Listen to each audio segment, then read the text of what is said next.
इस लाल और कत्थई से लिक्विड में लाखों माइक्रो रोबोट हैं।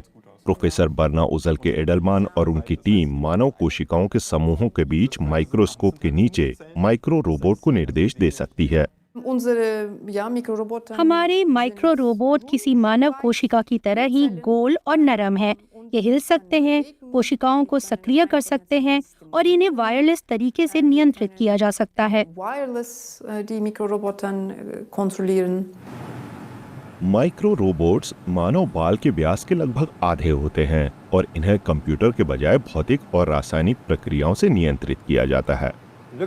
भविष्य में इन्हें खास पदार्थों को डिलीवर करने या फिर चिकित्सकीय उपकरणों के तौर पर इस्तेमाल किया जा सकता है। हम देख रहे हैं कि इनमें कुछ खास गुण हो सकते हैं। ऐसे हम कुछ सुनहरे नैनो पार्टिकल डालकर इनमें गर्मी पैदा कर सकते हैं ताकि माइक्रो रोबोट सक्रिय हो जाएं।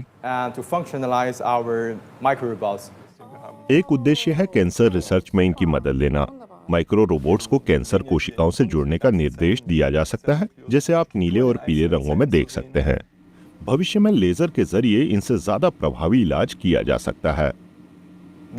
हम लैब में कैंसर कोशिकाओं का अध्ययन कैसे कर सकते हैं? वे विभिन्न तापमान या अन्य कारकों पर कैसे प्रतिक्रिया देती हैं? यह बात सीधे तौर पर कैंसर के इलाज की नहीं है।